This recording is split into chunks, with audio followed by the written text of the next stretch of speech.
Сәлем баршаңызға. Бүгін мен қиярды қалай жабам, соны сіздерге көрсететін боламын. Ең алдымен 3-4 сағатқа қиярымызды суға салып қоямыз.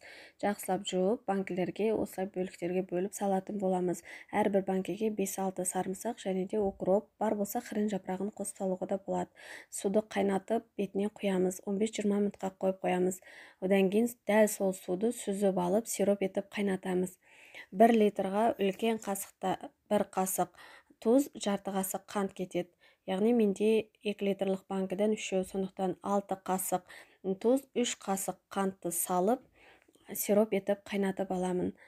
Сиробымыз қайнағанша әрбір банкіге 1 аспирин таблеткасын, 70% уксустан кішкентай қасықта 1 қасықтан, және де лавровый жапырағын, қара бұрышымызды салып дайындап қоямыз.